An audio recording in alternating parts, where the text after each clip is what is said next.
So today's video is going to be a little bit different. I'm going to be unboxing my Zenpop box. I have never actually got one before, so this is my first one that I picked up online. For those who don't know, just like I wasn't sure and I had to look it up, Zenpop is a Japanese company that does subscription boxes. I don't know whether you can actually subscribe long term or whether you just buy a box, but essentially they have different categories. So there's like a food category, like sweets, I think there was a ramen one, and of course there was a stationery box. And essentially what they do is you purchase a box and they'll add lots of random Japanese related goodies aligned to that topic that you signed up for. So I thought this would be a really cool thing to try out. It is a little bit on the pricey side, I would say.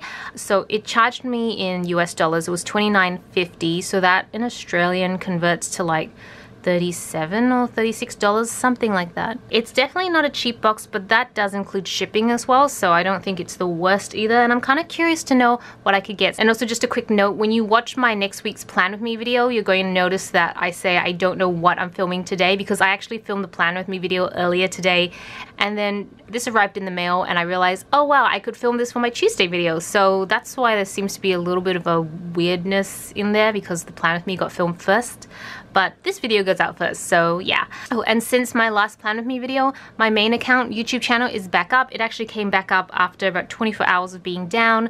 Turns out YouTube made a mistake. That's essentially what it was. They screwed up. So there's nothing I could have done to avoid it. It's just, it is what it is, so yeah. But anyways, I'm gonna get on to opening this box. Finally got it open, and let's see what's inside. Cool. You got the same design at the top here. I love this. It's so cute. And lots of, it's a pamphlet. So you can see I got the stationery pack, but I think maybe this month's theme is travel.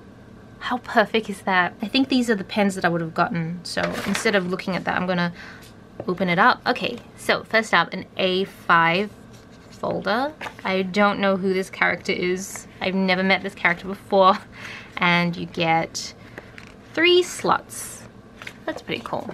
It's a little bent though, so I'm gonna have to probably reshape it a little bit, but that's not a big deal. First up, ooh, I have this pen. I mean, not in this color, but I have it in black. It's from Muji. Doesn't write as smoothly as my black one. My black version of this is so smooth, but I have had that one for a little while. So somebody told me in the comments in my Muji video that especially for like more fine point pens, you need to write a little bit more and then eventually it will smooth out. Muji smooth ballpoint pen. Oh, this is so cute. Rilakuma. I love Rilakuma. And I think, okay, it says it's scented. Yellow is vanilla. So I was like smelling it, I'm like, it kind of smells like banana, but maybe it's just my mind thinking because it's yellow it should be banana. But it's supposed to be vanilla, and yes, it works like a highlighter actually. It's very, very, very bright yellow. So that's so cute. Is there another end? Oh, there's another end. So what's this one? Okay. It's exactly the same ink, but it's just more fine tip. So this is like the fine tip end, and this is like the marker end.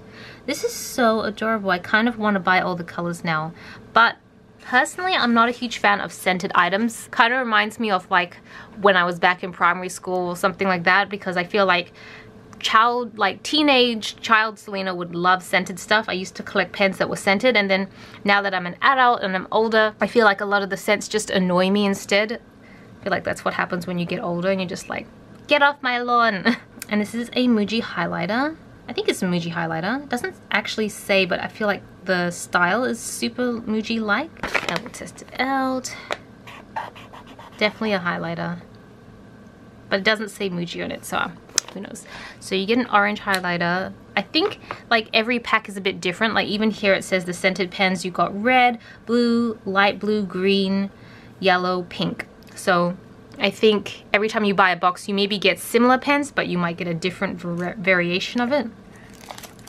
And this one, what is this one? So this one I think is here. The Goopy, a color pencil of only lead, which line can be erased.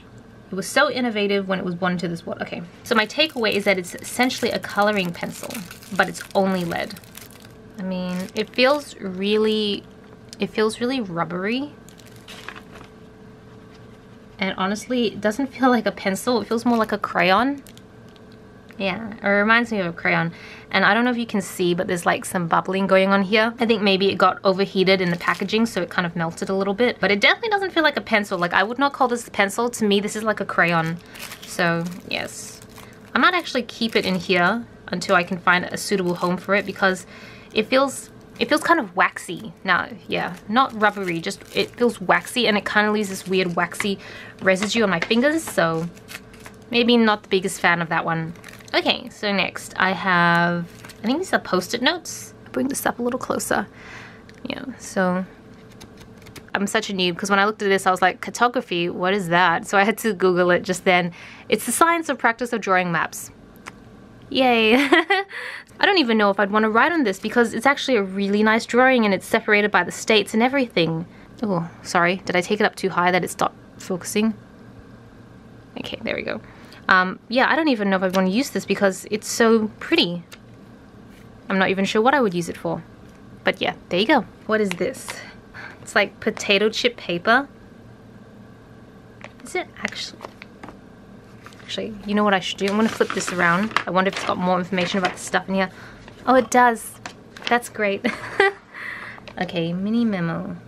I'm pretty sure this is just paper in the shape of potato chip and not actual potato chip, because for a second there when I read that and I was like, potato chip paper? Is it actually made out of potato chips? That would be really weird. I'm going to, oops. I'm going to cut up in this part here. It is resealable. So that's what, like... No, I think it's literally just paper. Okay, good. Then why is it in a resealable bag? As if it's like food or something. Maybe that's just the marketing for it. It is literally paper in the shape of a potato chip. That is hilarious. I wonder if I like wrote notes in this and left it on people's desks, would they get really confused? I mean, I don't think inherently by looking at it, it looks like potato chips. It kind of sometimes looks like wood stumps as well. So yeah, that's really quirky. Washi tape, yay. Who doesn't love washi tape? I'll just open this one up quickly. So this washi tape I think is featuring all sorts of Japanese foods on it. Yeah, lots of different Japanese foods, so that's gonna be cute. And we've got some stickers of geisha and, oh, the golden pavilion. Is the plastic very reflective? You know what, I'll take it out of the packaging, because I remember in one of my haul videos someone mentioned that I'd left all the plastic packaging on, and they said it was really hard to see exactly what I was showing them. So I'm gonna do that. I can always put it back in later if I want to keep it there. But here you go. Some of it's reflective. It feels, it's not fabric, but it feels kind of like fabric-y sort of stickers, and it's just all the Japanese themes. I could have really used this before I went to Japan earlier this year, because I could have used this in my planner, but that's okay because I have a trip planned for next year, so I will use it then. We have a postcard of beautiful places in Japan. This is Himeji Castle. This is really pretty. This is a little travel journal notebook. Though I'm not very good at Japanese yet. I'm still learning. First class is, I think my first test is this week sometime. But what it looks like is that you note down your travel adventures here, like the details of it, the ratings, what you did, all that sort of stuff. And then this is kind of like a note section for it. Perceptive. On the sheet, it actually does translate it for you. So if you didn't know how to read any Japanese, then you could definitely just use this instead. But, you know, I want to try and be special and try and figure it out the hard way. I actually probably will figure it out the hard way, because I think that's the best way to learn. So yeah, that's really cool. And then the last thing is is this a pen? A pencil? Ah, and a mechanical pencil. So this is the last thing. It's a mechanical pencil. It seems very elaborate for a pencil. Maybe that's just me. But yeah, it's essentially just a pencil. It's from Tombow. And I don't know. It kind of looks like a 0.5 pencil. I don't know whether people care. Oh yeah, it says 0.5 right there. That's pretty much everything. So let me just push this aside and I'll bring everything together so you can see what you actually get. Cool. So this is everything you get in a stationery Zenpop box for $29.50 USD. But in Australian dollars, that's about, as I said, 37 or something like that. So I don't think it's the worst. I don't think this is going to be like the best value for money from what I can tell, but I do think that if you're someone who loves surprises, loves Japanese themed stationery, then this isn't the worst box either.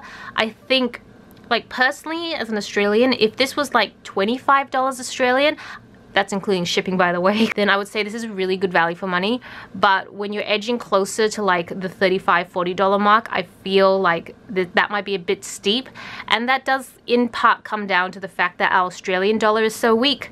So if you're someone living in the US, however, maybe your perception is different because $39.50 might mean something different, but I can only talk from an Australian perspective because our dollar is weak, so everything is a little bit more expensive. The only thing bad about subscription boxes like this is that you will get items that you maybe aren't too keen on, like for example these potato chip note papers.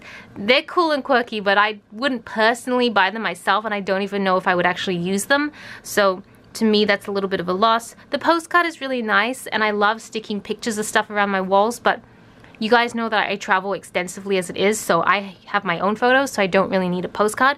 So for these two, I would have rather gotten an extra pen because I love pens, but that's just me, that's how I see it.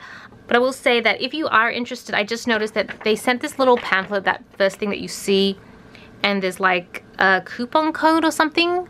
So I don't know if you guys are interested in signing up. You can try using this. I have no idea if this is supposed to be just for me as like a customer or something like that, but I don't mind sharing. So let me guys know if you know of any other really cool subscription, especially stationery related subscription boxes, because I love trying them out and I'd be happy to show them here and review them for you guys. Give this video a thumbs up if you enjoyed it. If you don't want to miss any videos, then be sure to subscribe.